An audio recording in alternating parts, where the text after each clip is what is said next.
Bonjour à tous, merci d'assister à cette conférence Développer votre activité en franchisant votre concept. Je suis Vincent Pompougnac, rédacteur en chef de Franchise Magazine et du site internet franchise-magazine.com. J'ai le plaisir d'animer cette conférence dont l'objectif est de faire le point sur les facteurs clés de succès pour se développer en franchise et créer son réseau. Donc j'imagine que dans la salle, il y a des porteurs de projets qui ont effectivement l'intention de se développer en réseau. Si c'est le cas, commencez à préparer les questions que vous souhaiteriez éventuellement poser à nos intervenants et que éventuellement j'oublierai de poser. On va commencer par des échanges à la tribune et puis on laissera un quart d'heure, 20 minutes en fin de conférence pour que vous puissiez les interpeller directement et qu'ils vous répondent. Donc j'ai 4 intervenants pour traiter ce sujet qui vous intéresse. De gauche à droite, il s'agit d'Éric Schneider, qui est directeur franchise du réseau O2, un réseau multispécialiste, ménage, garde d'enfants, aide aux seniors. Roger Leb, qui est fondateur associé de Expand Partners, il est lui spécialisé dans l'accompagnement à la création et à l'amélioration des performances des réseaux de franchise, donc un conseil en développement en quelque sorte. Guillaume Staub, qui est directeur du développement de Amélis Groupe Sodexo, un réseau qui est spécialisé dans l'aide à domicile aux personnes âgées et dépendantes. Ils vont vous présenter leur concept plus en détail d'ici quelques instants. Et enfin, Damien Cacaret, qui est directeur de la division domicile du groupe Orpea, et donc qui pilote les enseignes Domidom et Adapt Service, deux enseignes qui proposent des prestations aux personnes âgées. Je vais passer tout de suite la parole à Damien Cacaret avec deux questions toutes simples. Quelles sont les prestations proposées par vos enseignes Domidom et Adapt Service? Et plus en lien avec le thème de la conférence, pourquoi vous avez fait appel à la franchise pour votre développement? Bonjour à tous. Alors, nous sommes des spécialistes de la prise en charge de la dépendance à domicile. Donc, on effectue tous les métiers, toutes les prestations pour prendre en charge le quotidien d'une personne fragilisée, qu'elle soit dans le cadre d'une dépendance ou dans le cadre d'un handicap. Voilà, donc on effectue presque le métier majoritairement d'auxiliaire de vie, mais ça va un petit peu au-delà dans le cadre de la prise en charge globale. On peut aussi être amené à faire des prestations d'accompagnement, de soutien, d'aide administrative, vous l'aurez compris, pour faciliter le quotidien de la personne fragilisée, dépendante à son domicile. Alors nous, on est effectivement au sein de la division domicile d'Orpea, on a deux réseaux, réseau Domidom et réseau Adapt Service. Ce sont deux réseaux qui ne sont pas arrivés dans les mêmes conditions à franchiser. On a un réseau Domidom qui est au départ un succursaliste avec uniquement des agences en propre et qui a franchisé très tard. Et puis un réseau Adapt Service qui lui a franchisé dès le départ. Donc on a pour répondre à votre question, c'est deux schémas bien différents. Domidom s'est mis à faire de la franchise en 2011, donc 6 ans après sa première agence en propre, tout simplement pour accélérer son développement, pour couvrir le maillage territorial et pour aller chercher des compétences de chefs d'entreprise indépendants localement qui peuvent développer plus rapidement le business que ce qu'on avait pu le faire en propre sur certains sites. Et le réseau Adapt, lui, c'est dans ses gènes. Dès le départ, il a été franchiseur, donc c'est un petit peu différent en termes d'approche. Guillaume Staub, Amélis Groupe Sodexo, donc quelles prestations vous proposez et pourquoi vous êtes lancé en franchise? Bonjour, alors nous aussi on est une structure qui est spécialisée dans l'aide et le maintien à domicile pour personnes âgées dépendantes. Amélis est une entreprise qui est née en 2002 en Île-de-France et qui a été rachetée par le groupe Sodexo fin 2012. Donc, nous sommes aujourd'hui une filiale à 100% du groupe Sodexo. Aujourd'hui, Amélis, c'est 11 agences, donc 6 agences en propre, donc en succursale, réparties entre l'Île-de-France et le sud de la France, et puis 5 agences en franchise.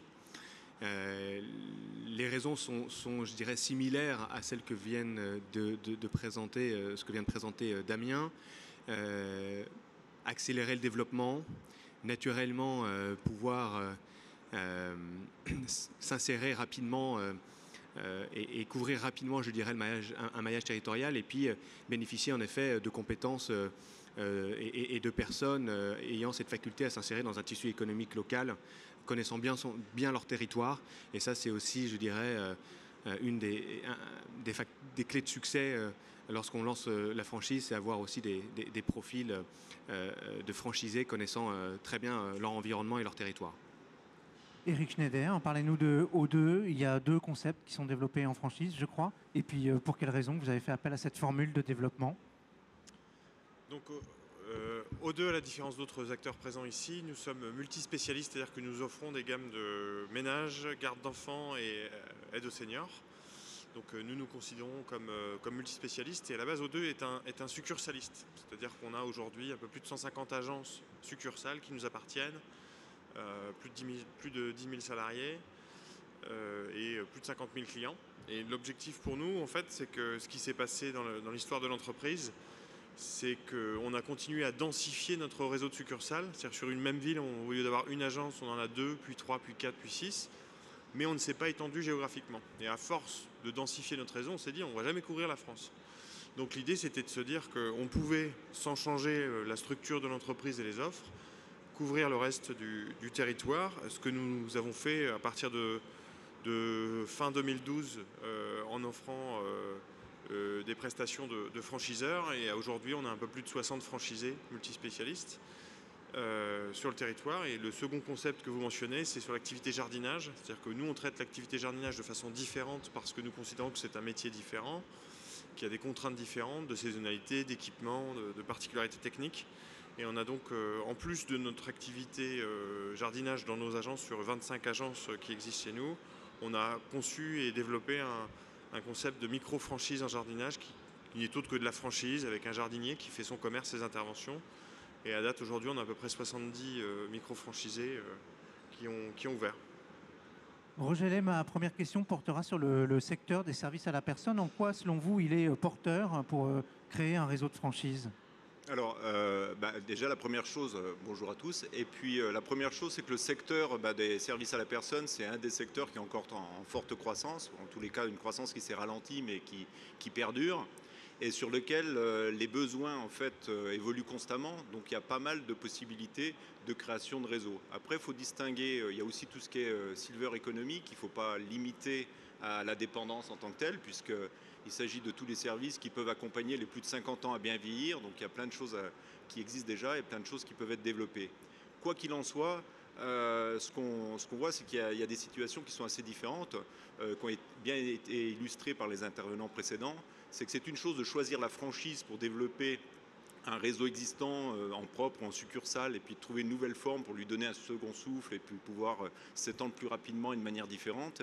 Par contre, pour la création de réseaux sur ce secteur des services à la personne, l'offre étant beaucoup plus structurée, il devient maintenant beaucoup plus exigeant de pouvoir pénétrer ce marché, et donc il faut pouvoir trouver un concept, des moyens et une cible qui soit particulièrement différenciante.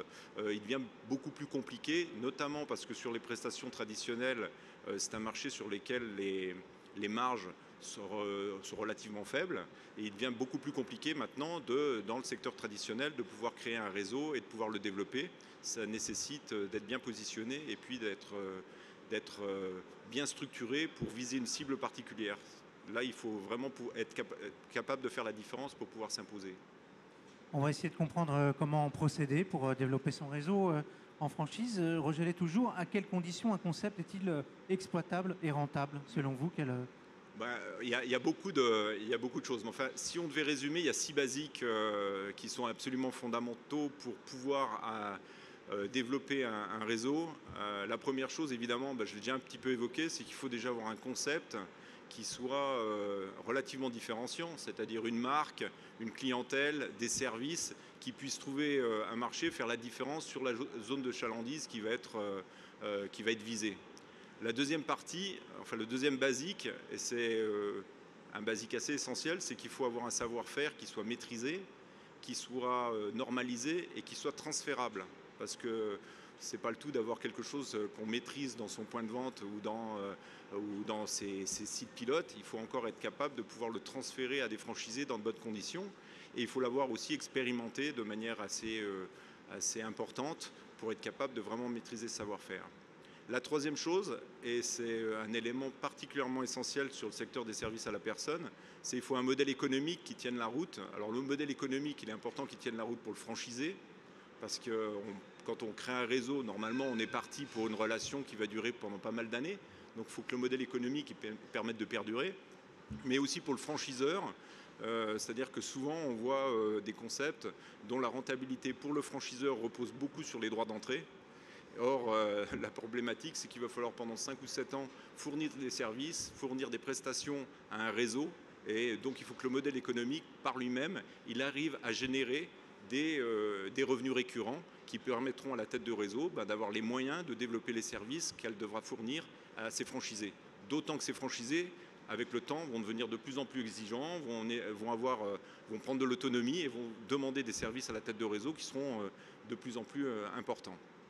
Le quatrième facteur qui est important, c'est le fait de pouvoir à un moment donné disposer de la crédibilité, de la solvabilité pour vraiment lancer le projet. On ne lance pas un projet de franchise, en tous les cas maintenant. Il y a eu des cas, on a tous des exemples, et moi j'en ai avec des lancements de franchise avec 5 000 euros ou 10 000 euros. C'est un peu plus compliqué maintenant. Il faut avoir quand même la capacité à mener le projet à bien, donc à avoir un petit peu d'argent.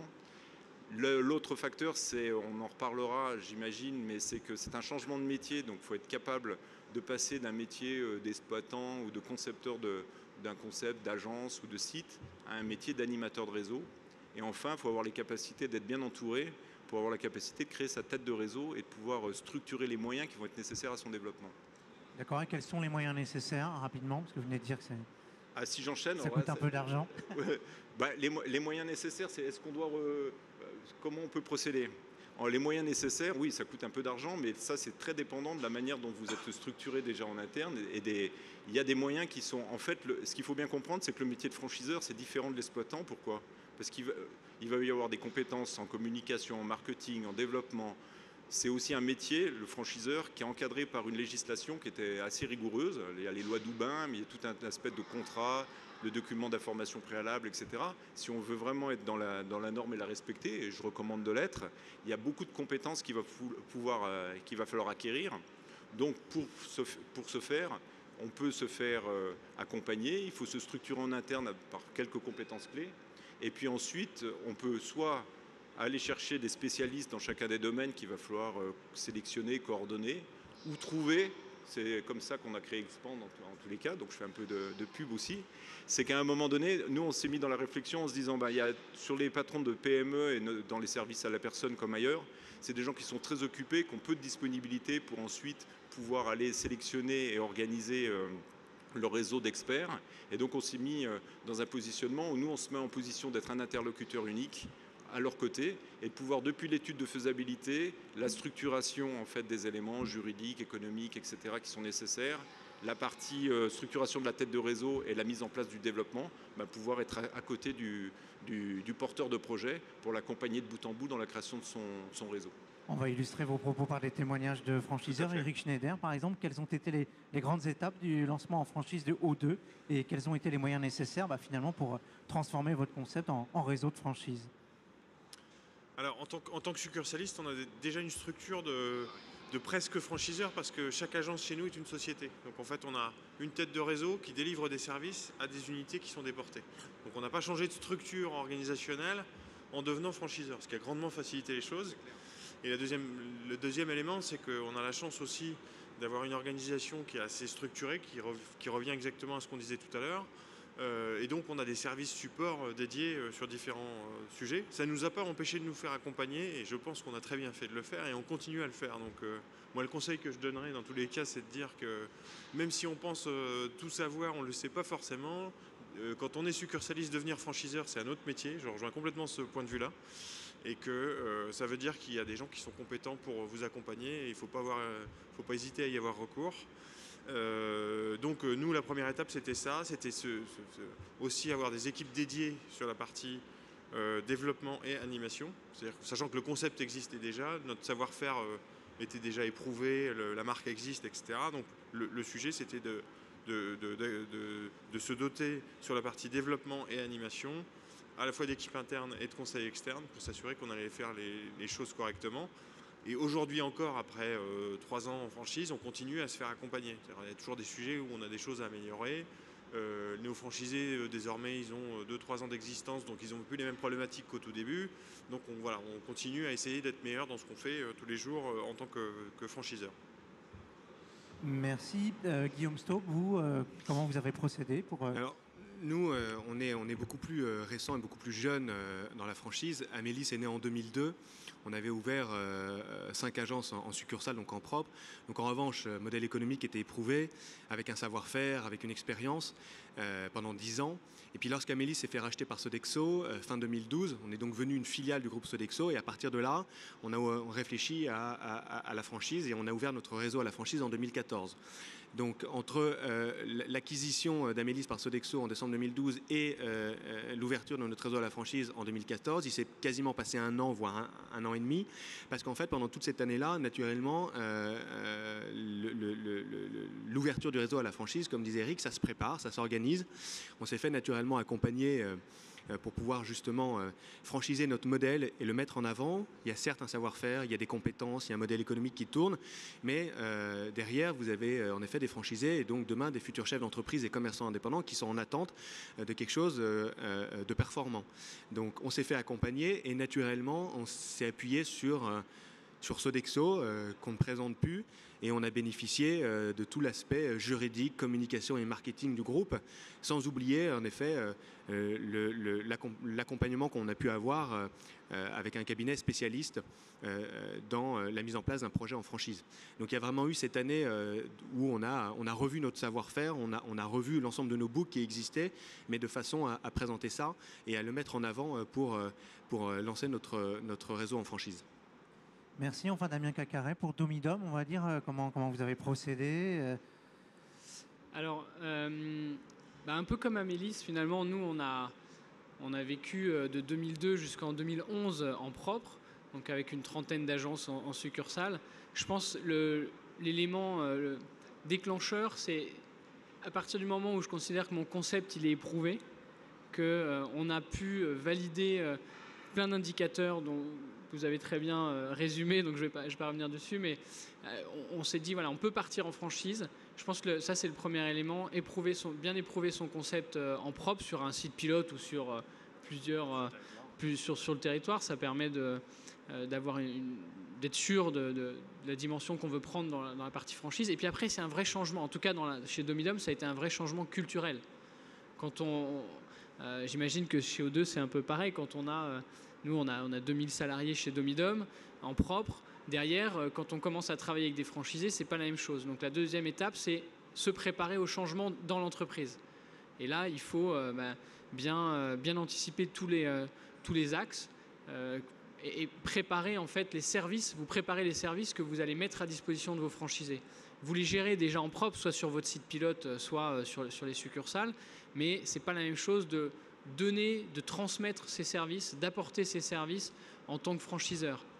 Donc après avoir éprouvé le concept, mise en place du changement culturel dans l'entreprise, il y a toute la construction, on va dire, très pratico-pratique pour pouvoir... ce que je fais aujourd'hui en propre, il faut que je puisse le transmettre. Donc c'est les manuels opératoires, tous les outils qui vont nous permettre d'aller apporter nos services et notre accompagnement aux franchisés. Et puis, surtout, il y a une étape qui est essentielle, c'est le recrutement des franchisés. On ne recrute pas un responsable d'agence ou un directeur de centre comme un franchisé. Donc, voilà, il faut aussi se préparer. Ça, c'est, je pense, peut-être la dernière étape avant de vraiment se lancer sur le recrutement, le développement. Donc, le service développement, ce n'est pas le même que lorsque vous êtes en propre. Donc, il faut bien préparer ça aussi en amont. Pour rebondir sur ce que vient de dire Damien Cacaret, en effet, alors Amélis, c'est petit par rapport à O2 et à DAP, c'est 300 collaborateurs en propre, mais j'insiste bien en effet sur ce que vient de dire Damien, c'est que la relation que vous avez pendant 10 ans avec vos collaborateurs, vous gérez, c'est votre personnel, vous avez une façon de les manager, Demain, s'adresser à un franchisé, ça n'a plus rien à voir. Vous avez en face de vous un chef d'entreprise qui est un commerçant indépendant, qui achète votre savoir-faire pendant 5 ans, 7 ans, très bien, mais qui a en effet une exigence, et la relation que vous allez construire avec lui n'a strictement rien à voir. Et on a vraiment, en effet, on passe dans un autre métier.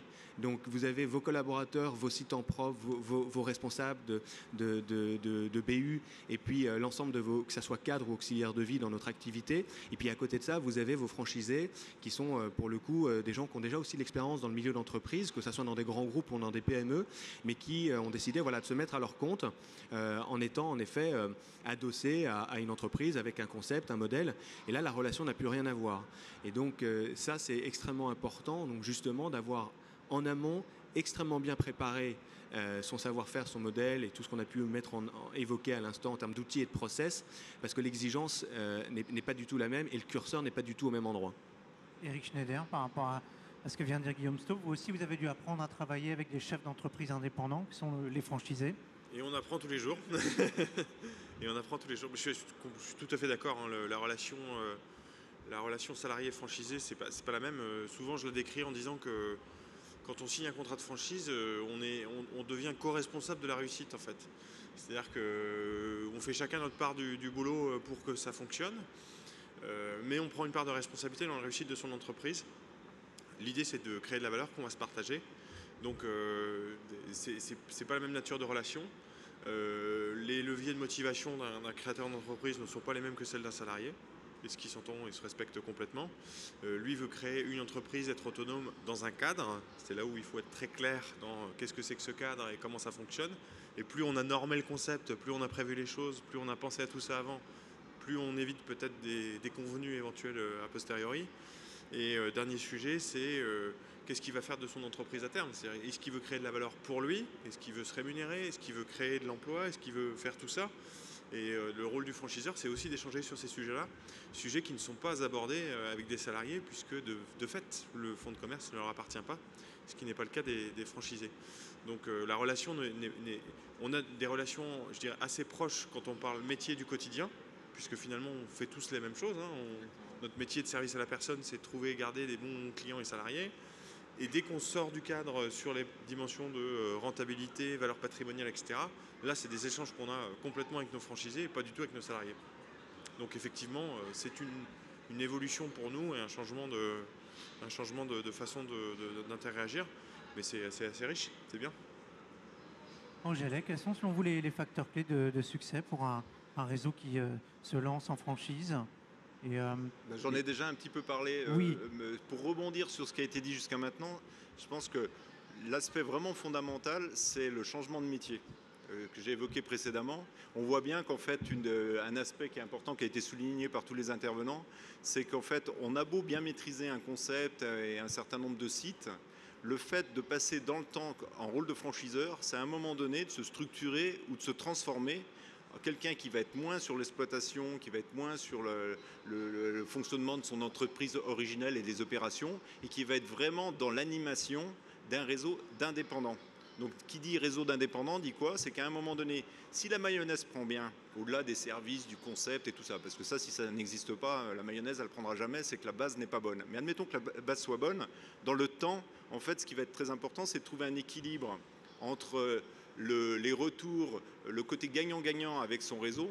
C'est vous avez des entrepreneurs indépendants qui vont développer votre propre activité, qui vont faire des retours, qui vont finir par être aussi professionnels ou en partie aussi professionnels que la tête de réseau en tant que telle sur leur secteur d'activité. Donc la qualité d'échange, de participation, la relation qui va être mise en place, elle va être fondamentale sur la survie et le développement du réseau.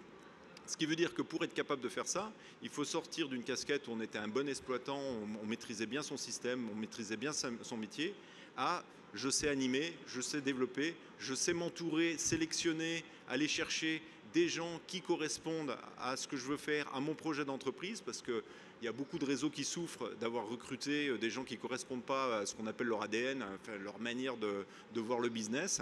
Et tout ça, c'est vraiment quelque chose sur lequel il y a une transformation à l'interne de l'entreprise et qui est un facteur clé de succès. Après, si je dois résumer rapidement les facteurs clés avant de lancer, c'est qu'il y a 4 phases qui doivent être très bien travaillées. Il y a une phase, en fait, c'est la faisabilité. il y a énormément, enfin, vous disiez qu'il faut se préparer. Surtout quand on est porteur d'un projet qui n'est pas une extension en franchise d'un réseau existant, lorsqu'on est porteur d'une création à partir d'un ou deux sites pilotes, la partie de préparation, l'étude de faisabilité, l'analyse, le cadrage de tout ce qui doit composer le réseau et vraiment de se poser de manière claire le temps nécessaire pour se dire mon truc fonctionne financièrement, marketing, marque, protection, juridique, etc. C'est fondamental parce qu'en fait, quand on a envoyé le projet, la mèche, les erreurs qui sont commises au début, on va les payer pendant très longtemps parce qu'elles vont être dupliquées sur le nombre de personnes qu'on va prendre dans son réseau. La deuxième partie, c'est qu'effectivement, il y a des choses assez techniques à faire. Donc là, il faut peser en juridique, en financier, etc., s'il faut se faire aider ou pas.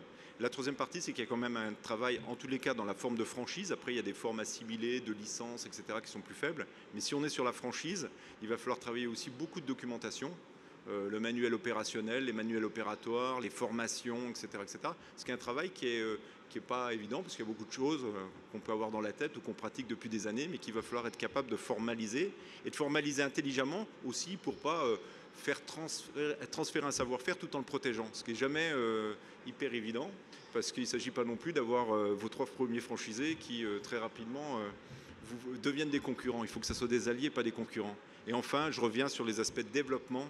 Le développement, le choix, les profils, la manière dont vous allez chercher vos franchisés, ça va être fondamental sur la manière dont vous allez pouvoir investir votre argent, avoir un retour sur investissement et surtout structurer un réseau de gens avec lesquels vous aurez envie de travailler à terme. Damien Cacaret, vous par exemple, le profil de franchisé qui convienne pour Dominum, vous l'aviez identifié dès le départ ou il a fallu un petit peu tâtonner au démarrage? Ce que je disais tout à l'heure, c'est vrai que les premiers recrutements en plus sont essentiels parce que c'est les chefs d'entreprise avec qui vous allez travailler de manière très étroite. Alors certes, vous avez eu des sites pilotes ou des succursales en amont, mais là, une fois que vous avez vos premiers franchisés, vous vous lancez vraiment, vous travaillez dans une relation qui est différente et il faut être prêt à travailler avec ces franchisés-là qui vont aussi beaucoup vous apporter parce que c'est eux qui vont vous faire peut-être évoluer dans votre positionnement de franchiseur. Le profil, je pense que on a des profils, en tout cas dans nos réseaux, qui sont très très variés, des gens qui viennent de tout horizon. En revanche, ils sont tous... c'est ce qui fait d'ailleurs la richesse peut-être ou la force d'un réseau de franchise, c'est qu'on a des gens qui viennent de la grande distribution, de l'industrie pharmaceutique, du commerce, enfin c'est très varié. Mais ce qu'on a décelé chez ces gens-là, il y a un gène commun, c'est vraiment déjà le fait d'être entrepreneur, de vouloir entreprendre. Et ça, il faut le déceler très, très, très, très vite. Parce qu'il y a beaucoup de gens qui disent oui, je vais me lancer, je vais lancer mon affaire, etc. Ça fait 20 ans que je suis salarié, un quart de siècle que je suis dans cette boîte, etc. Il faut vraiment déceler cette âme d'entrepreneur finalement. Et puis ensuite, qu'il soit prêt à travailler dans le métier et dans les valeurs qui sont véhiculées par ce métier-là. Eric disait, voilà, on est dans le multiservice, on fait l'ensemble des métiers. Nous, on est spécialistes avec Guillaume. Donc, où est-ce que j'ai envie de me positionner? Voilà. Quand on voit des porteurs de projets dans des salons comme le salon de la franchise où les gens viennent vous voir et disent, je ne sais pas si je veux prendre une franchise McDo ou voilà, Monceau-Fleur ou dans les services à la personne. Bon, ça, c'est des profils toujours un peu délicats. Donc, il faut arriver à identifier que la personne va pouvoir travailler avec vous sur du long terme parce qu'effectivement, un contrat de franchise, c'est 5, 7 ans, ça dépend des modèles, mais en gros, en France, c'est ce qui se pratique. Donc, ce n'est pas juste une poignée de main pour quelques mois ou quelques semaines. Donc, il faut bien identifier que le candidat sera prêt à partager aussi des choses avec vous, parce que c'est un contrat de franchise, c'est gagnant-gagnant. Hein. On est vraiment dans du partage. Alors, bien sûr, le franchiseur apporte beaucoup de choses, mais il faut aussi savoir aller chercher chez le franchisé des éléments que vous n'avez peut-être pas vus en tant que franchiseur ou en tant que succursaliste avant.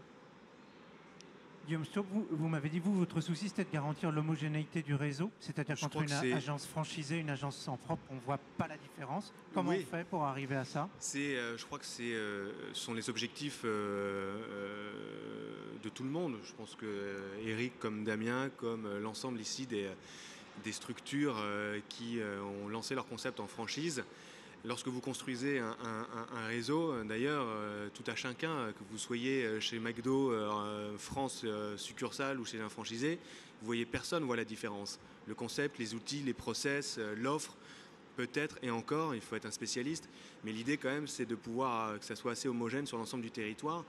Et en effet, ce que disait Damien à l'instant est essentiel, surtout dans notre domaine, c'est d'avoir des personnes qui partagent vraiment nos valeurs, se lancer en franchise dans le service à la personne et encore plus dans un domaine qui est le maintien à domicile auprès de personnes âgées dépendantes, ça n'a strictement rien à voir que de lancer en effet une structure ou une franchise Monceau-Fleur, McDo ou même Speedy.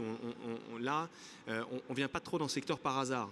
Donc il y a des envies d'entreprendre, d'être à son compte et d'avoir cette fibre d'entrepreneur, naturellement c'est essentiel. Mais à côté de ça, c'est aussi de se dire, voilà, je suis dans une activité où, je ne sais pas, les motivations sont peut-être se donner aussi un peu plus de sens à sa vie.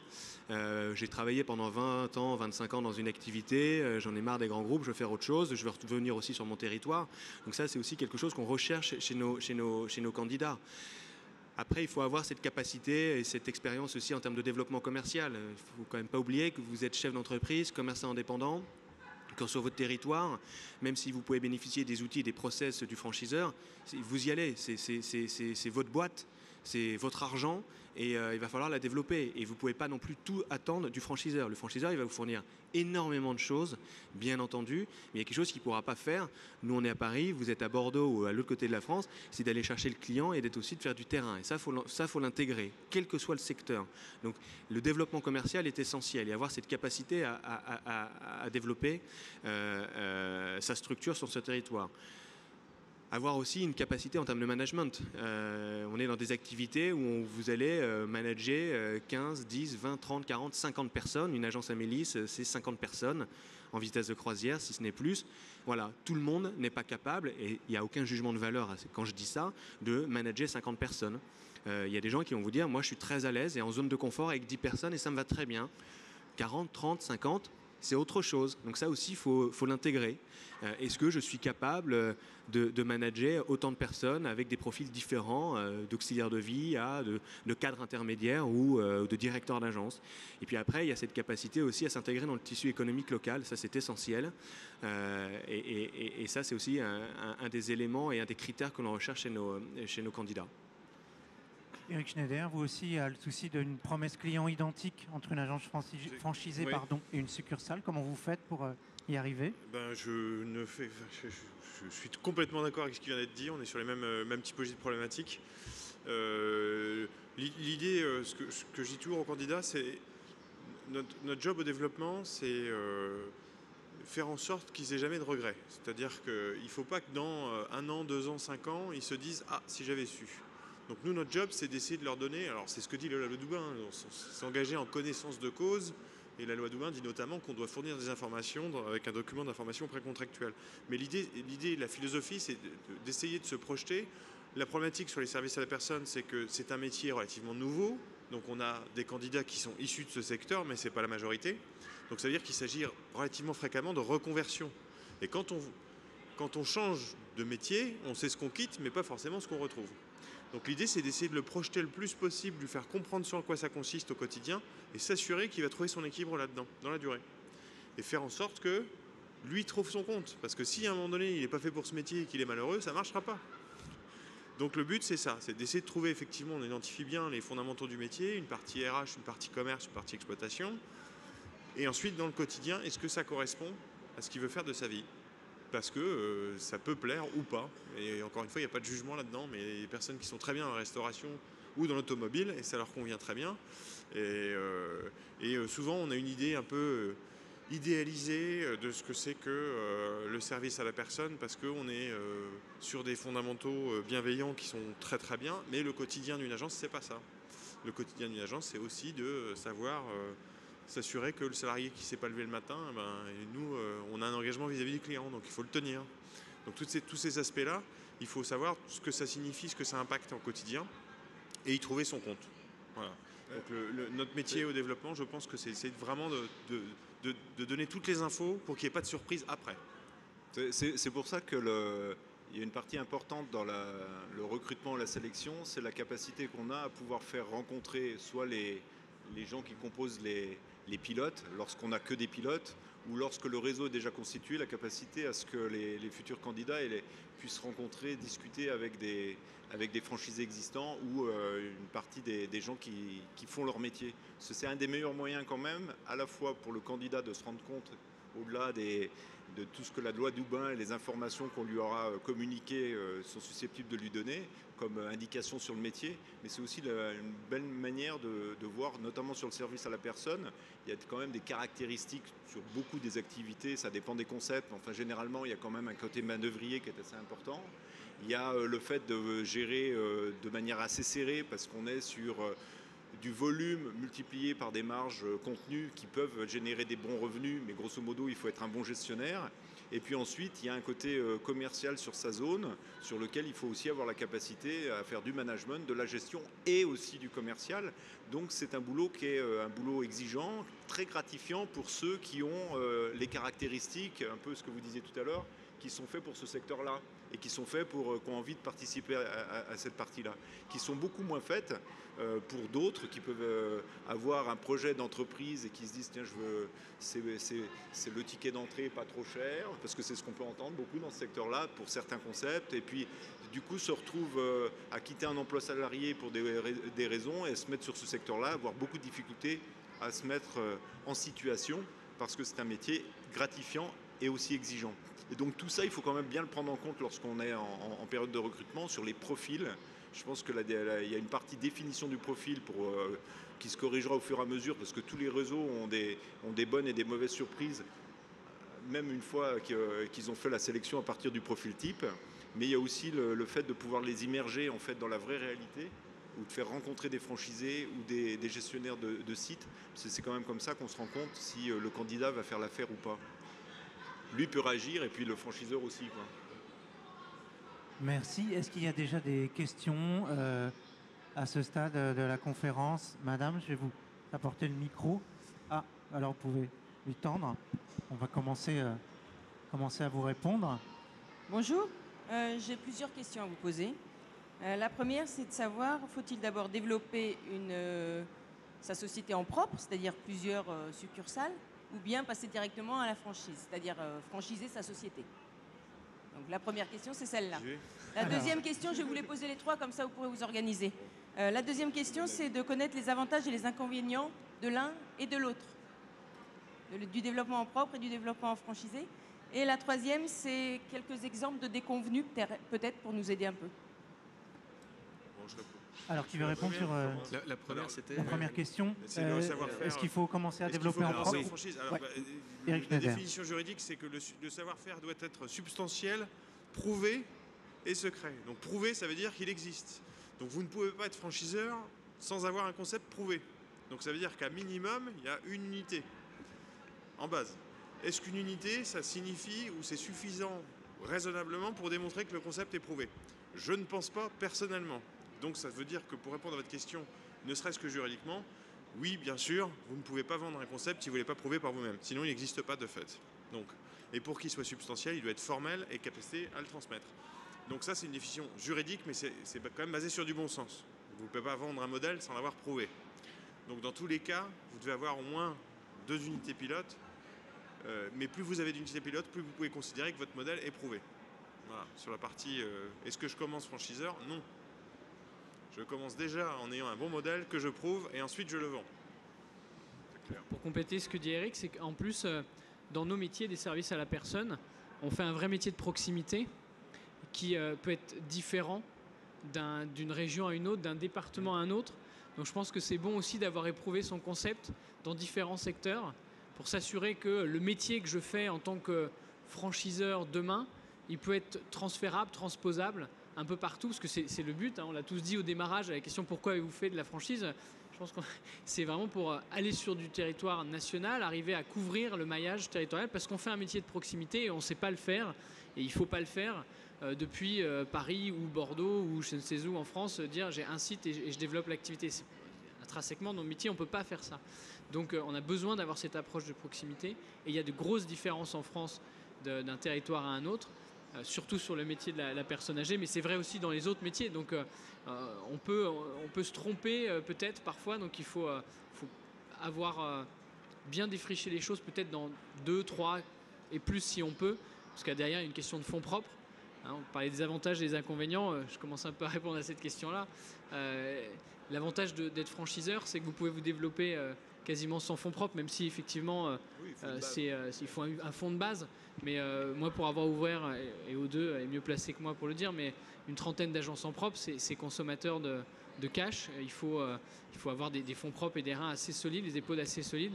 En franchise, c'est vrai que c'est un petit peu plus light. Si vous avez un bon concept, ça c'est essentiel, qu'il a été éprouvé et que derrière vous avez mis en place tout le service pour accompagner dans la durée vos franchisés, vous pouvez très bien vous développer avec des moyens qui sont plus faibles que ceux de la succursale.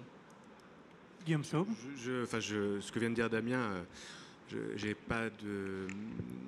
rien à rajouter de plus. En effet, je pense que c'est un peu personnel. Vous avez dans le secteur du maintien à domicile, on a des petits camarades qui ont uniquement développé leur structure en propre. Et en effet, comme dit Damien, ça génère, il faut des fonds propres solides, il faut les reins assez solides. C'est un investissement lourd. Après, ça dépend de ce que vous souhaitez. Est-ce que vous souhaitez lancer un modèle en franchise parce que vous considérez qu'en effet, ça va accélérer votre développement et la possibilité de couvrir plus rapidement le territoire national, bien entendu. Il y a des gens qui me disent, moi, je suis très bien avec mes agences en propre, j'en ai 8, 9, 10, et puis je veux aller à 15, et puis j'ai les moyens de les financer, ok, et j'ai aucune envie de rentrer dans un métier de franchiseur non plus, parce qu'on passe aussi à autre chose, et c'est ce qu'on expliquait en préambule, c'est que c'est un autre métier, et vous avez des personnes qui tout simplement se disent, moi je ne me sens pas forcément capable, j'en ai pas forcément l'envie, et je suis très bien à développer mes agences en propre avec mes propres succursales. Voilà. Donc je ne sais pas, après si ça répond pleinement à votre question, est-ce que c'est bien ou pas bien, est-ce qu'il y a un meilleur modèle qu'un autre? Aujourd'hui, en tout cas, dans notre activité, c'est un modèle mixte et qui fonctionne. Vous pouvez développer en propre, vous pouvez développer en franchise, vous pouvez avoir plus de franchises ou plus de structures en propre. Voilà, la seule chose, c'est qu'en effet, la franchise, c'est vrai, ça vous permet d'accélérer rapidement le développement de votre business. Roger Lay, sur les avantages et les inconvénients, c'est un peu votre terrain, ça? Je pense qu'on les a un petit peu résumés. En fait, la problématique par rapport à la question qui était posée, c'est qu'on ne peut pas dire qu'il faut faire ou l'un ou l'autre, ça dépend du projet que vous avez. Si votre projet, c'est d'avoir une couverture régionale et de pouvoir avoir vos agences que vous maîtrisez totalement, un développement propre dans une première phase du développement de votre entreprise, ça peut être largement faisable. Dans les services à la personne, même s'il y a un investissement à faire, il n'est pas obligatoirement aussi important que dans d'autres secteurs, donc vous pouvez financer, etc. Et puis ensuite, dans un deuxième temps, avoir un modèle mixte, comme évoqué, en propre et puis en franchise.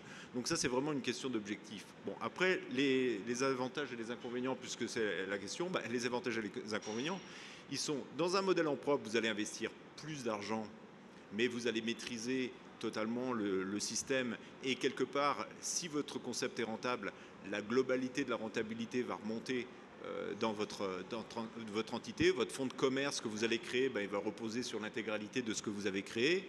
Dans le cas où vous créez une tête de réseau et vous vous développez en franchise, votre tête de réseau aura une valeur, votre réseau aura une valeur, mais chaque entreprise est indépendante et chaque entreprise a une valeur indépendante. Et cette valeur, c'est le chef d'entreprise en question qui va la créer.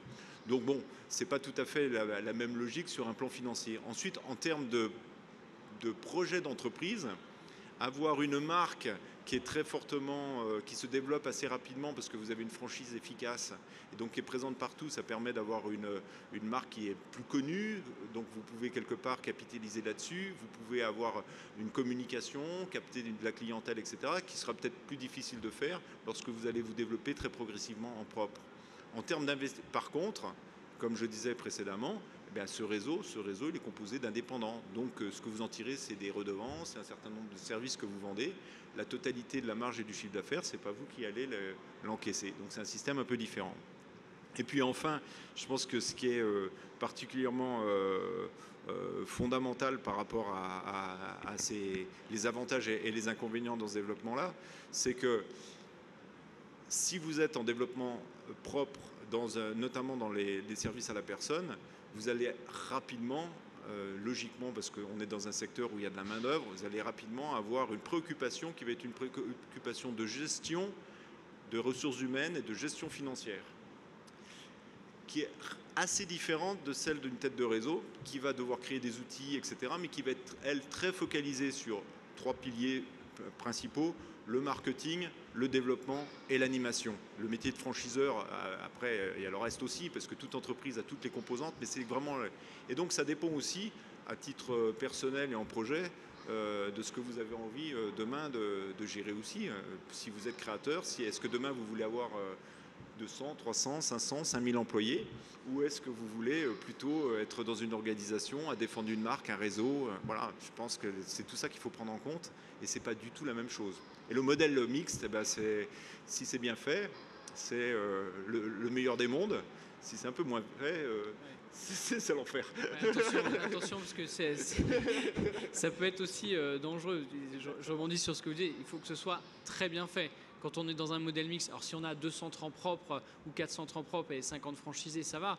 Mais quand on est dans des équilibres 50-50 ou 40-60, il faut vraiment faire la part des choses, parce que, encore une fois, les attentes ne sont pas les mêmes. Ce qu'on dit depuis le début, hein, c'est-à-dire qu'on ne travaille pas de la même façon. Donc après, il faut bien séparer les choses, que ce soit très clarifié. Il y a une question aussi de concept. Hein. Ce concept, comment est-ce que je le transfère en tant que dans une succursale et dans un franchisé, auprès d'un franchisé. Donc il faut être très prudent, il faut bien cadrer les choses, et là pour le coup cloisonner parfois certaines choses. Juste pour répondre aussi à votre question sur les avantages et les inconvénients, je pense que là on est dans le cadre des services à la personne. Moi l'expérience m'a montré aussi que oui, la succursale avait des intérêts, mais on est dans une réalité après repris par des réalités économiques, c'est-à-dire que notre secteur, on le sait, hein, c'est pas un secteur qui est ultra rentable, c'est des secteurs qui sont rentables, d'accord, qui peuvent avoir des belles rentabilités, mais c'est pas non plus, on n'est pas dans la grande distribution ou dans d'autres secteurs d'activité où on voit des 30-40 points de marge, c'est pas le cas. Et le vrai avantage d'être franchiseur, c'est que vous appuyez sur des chefs d'entreprise indépendants qui vont de toute façon faire mieux que ce que vous allez pouvoir faire en propre. Ça, moi je le vois au travers les réseaux qu'on pilote aujourd'hui. C'est le franchisé qui est un chef d'entreprise indépendant qui a mis toute son énergie, c'est son argent, Guillaume le disait tout à l'heure. Donc voilà, il faut...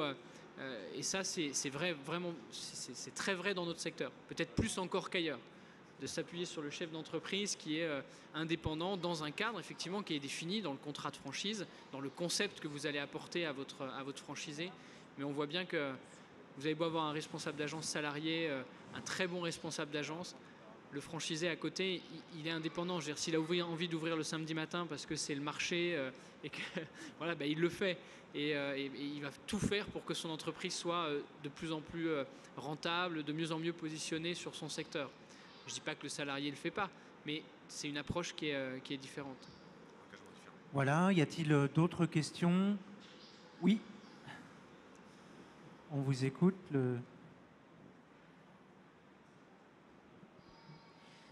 Tout à l'heure, vous avez parlé des 4 phases de développement des entreprises et vous avez parlé de la forme. Pour se faire conseiller sur la forme, justement, parce qu'il y a la franchise qui existe, mais il y a aussi plein d'autres façons de développer son entreprise. Auprès de qui on peut se diriger? Pour le joke, je vais dire auprès de nous. Et puis, ceci dit, non, vous parlez de la forme, c'est-à-dire la structuration documentaire, le manuel opérationnel, des choses comme ça, ou vous êtes sur quelle forme? La forme juridique? Oui, voilà, sur la forme du développement. Il y a la franchise, mais il y a aussi... Oui, la licence de marque, les concessions, etc. Là, en général, vous avez 2 approches. Vous pouvez vous rapprocher d'avocats spécialisés qui en fonction de la typologie de ce que vous voulez développer, de votre maîtrise du savoir-faire, enfin de plein de choses, vont pouvoir vous orienter vers telle ou telle solution. Mais de manière aussi générale, dans l'étude de faisabilité, par exemple, nous, c'est ce qu'on fait. Dans l'étude de faisabilité qui est en amont, pour savoir est-ce qu'il y a possibilité ou pas, et quels sont les points forts, les points faibles, les choses qui sont à retravailler dans la faisabilité de transformer l'entreprise en un réseau, en franchiseur.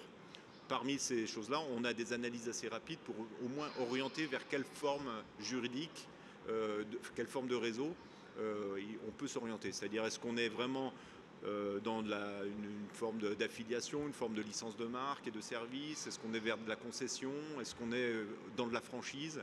Il y a plein de formules qui dépendent un petit peu du niveau de maturité de votre structuration, et puis qui peuvent aussi permettre de débuter. Parce que tout à l'heure on disait il faut que ça soit démontrable, etc. Bon, bref, toute la loi d'Houben.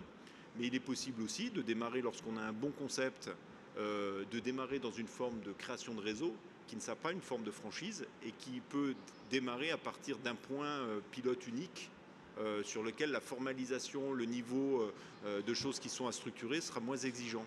Donc ça, c'est quelque chose qu'il faut faire lors de l'analyse de faisabilité. Donc si c'est sur un conseil principalement de rédaction de contrat, de sélection de la formule, il y a des cabinets juridiques spécialisés. Nous, on travaille avec le cabinet Hubert Bensoussan, par exemple, qui est spécialisé là-dessus. Mais des cabinets comme les nôtres aussi sont tout à fait capables d'essayer de vous orienter, enfin de faire le point sur qu'est-ce qu'il vaut mieux adopter comme formule. Et il faut savoir que même si ce n'est pas toujours simple, on peut tout à fait être dans le cadre d'une évolutivité, donc de démarrer un réseau sous une forme, et puis de prévoir en fait que si un certain nombre de choses sont respectées dans le développement du réseau, le réseau évoluera vers une autre forme qui est un peu plus contraignante et un peu plus aboutie en termes de, voilà, commencer par un contrat de licence de marque et de service et puis évoluer progressivement vers un contrat de franchise, c'est faisable. L'inverse a un peu moins de sens, effectivement. Merci. Damien Cacaret, sur cette question, vous vouliez répondre? Non, peut-être l'expérience effectivement par rapport à la forme contractuelle. Je disais tout à l'heure que c'est un partenariat finalement, la franchise ou les autres formes de franchise, parce que tout ce qu'on évoque là, c'est des dérivés de la franchise, la licence de marque ou la concession. On est dans un partenariat qui est vraiment gagnant-gagnant, et là-dedans, il faut trouver un équilibre. Et c'est vrai qu'il y a un moment, il faut mettre tout ça noir sur blanc, et je conseille vivement de se faire accompagner lorsqu'on rentre dans la rédaction de ce contrat de franchise, parce que c'est celui qui va figer quand même la relation avec votre partenaire, avec votre franchisé, et donc il faut qu'elle soit la plus équilibrée possible. Oui, vous devez défendre votre concept, sécuriser votre concept, prévoir des clauses de sortie, etc. Ça, il y a des choses basiques, mais après, avec tous les services que vous allez proposer, la façon dont vous allez accompagner votre franchisé, il faut quand même que ce soit bordé juridiquement. Et là-dedans, il y a effectivement des cabinets qui sont spécialisés. Il faut les consulter, il faut aller les rencontrer, il faut échanger avec eux. Il faut vraiment que vous mettiez à plat avec eux tout ce que vous voulez faire, la façon dont vous voulez aménager votre relation avec votre franchisé, pour vos franchisés demain, pour pouvoir structurer ça et que ça soit prévu dès le départ dans le contrat de franchise. Après, c'est trop tard d'aller dire « Ah bah oui, mais j'aurais dû mettre ça dans mon contrat, le franchisé finalement il se retrouve coincé dans telle situation, etc. » Il faut prévoir un maximum de choses au démarrage. Et ça, c'est dans le contrat de franchise que ça se passe. Pour être bien précis, je pense en plus qu'il est bien, on peut se faire conseiller par un cabinet, un peu comme le nôtre, ou enfin voilà, sur les formes. Par contre, il est essentiel, lorsqu'on passe à la rédaction des éléments, de passer par un avocat, et un avocat qui s'y connaît. Parce que pour des raisons de responsabilité, etc., il faut savoir que vous êtes engagé dans un cadre législatif qui, en plus, n'est pas forcément favorable aux franchiseurs en cas de conflit. Donc, il faut éviter de se mettre dans des problèmes par manque de préparation sur cette partie-là. Et puis ensuite, sur un plan qui est moins juridique, mais qui est plus sur un plan économique, de choses qui sont à préparer, d'efforts de préparation, la forme juridique dans laquelle vous allez vous engager, elle va poser des exigences des deux côtés, de la part de votre affilié ou de votre franchisé, puis de votre côté aussi, qui va faire que vous devrez fournir un certain nombre de services ou pas. Donc elle détermine aussi une partie de votre business model et puis de l'investissement que vous allez devoir mettre en place pour pouvoir créer votre réseau. Donc c'est vraiment une question cruciale, ça, le départ, quelle forme juridique je peux adopter et quel est l'effort qu'il va falloir que je consacre pour être capable de rendre les services et l'intégralité des exigences qui sont liées à ce contrat-là. Et en parallèle, qu'est-ce que je pourrais demander à mon franchisé ou à mon concessionnaire en retour. Voilà. Et ça, c'est particulièrement fondamental de le travailler très en amont. Est-ce que quelqu'un d'autre a une question à poser à nos témoins, à notre expert? Monsieur?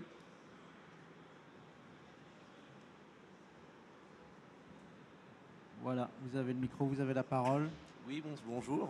Donc, je suis déjà gérant d'une structure spécialisée dans le maintien à domicile. depuis 7 ans.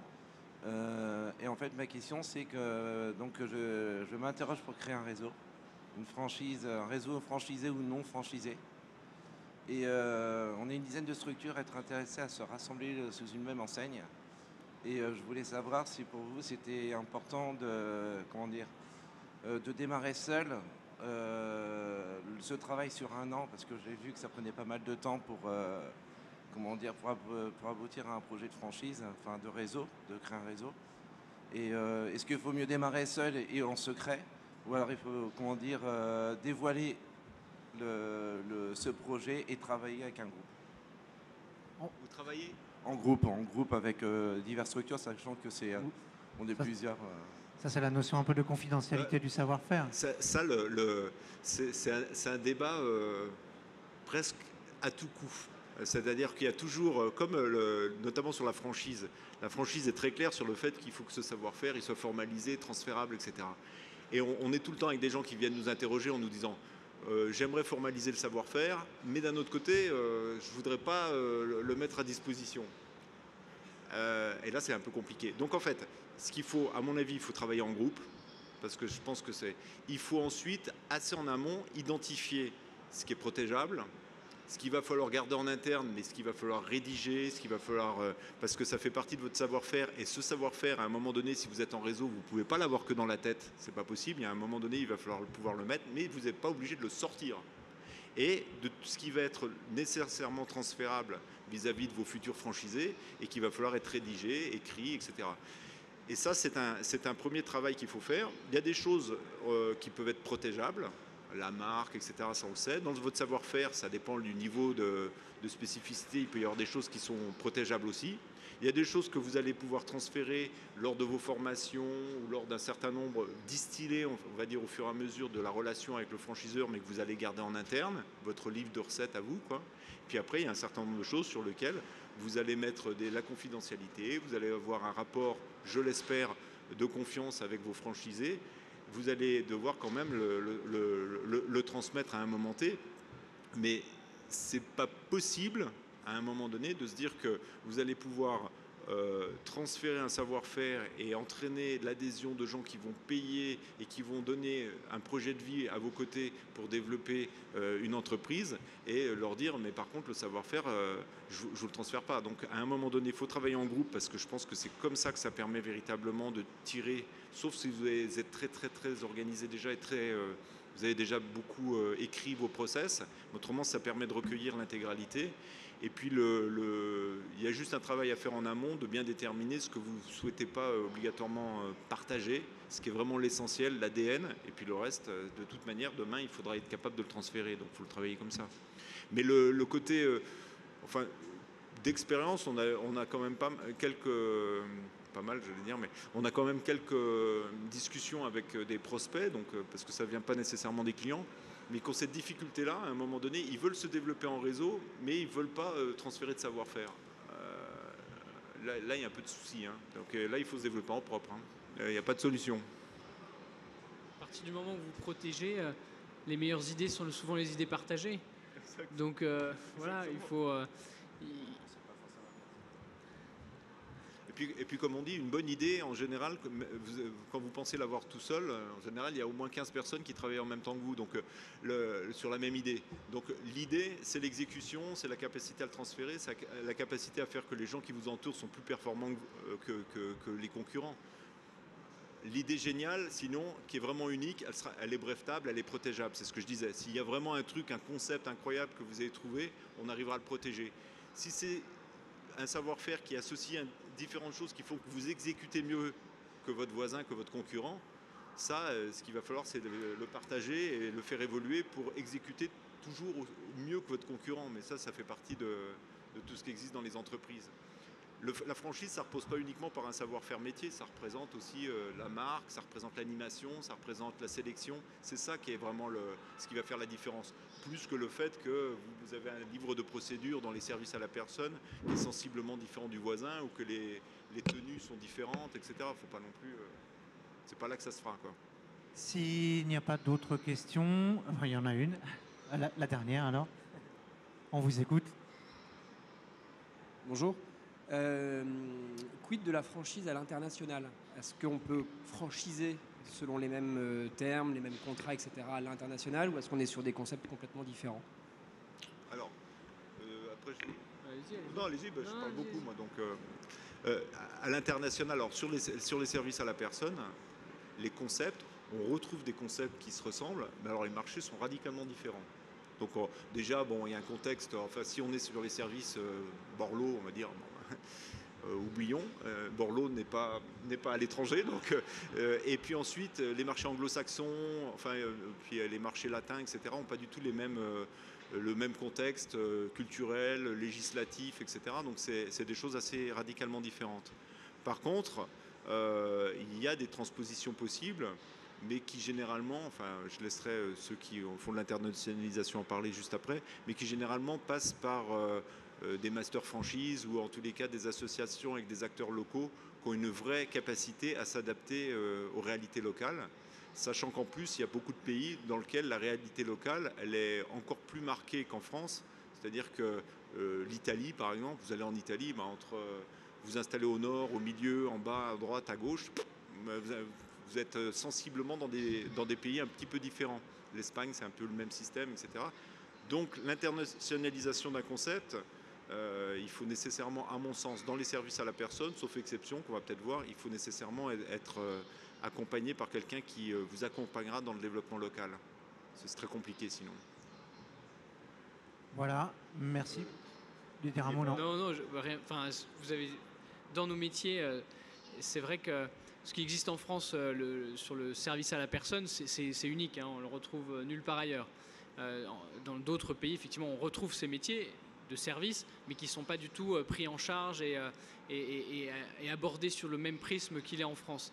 Je prends l'exemple du maintien à domicile, la prise en charge de la dépendance.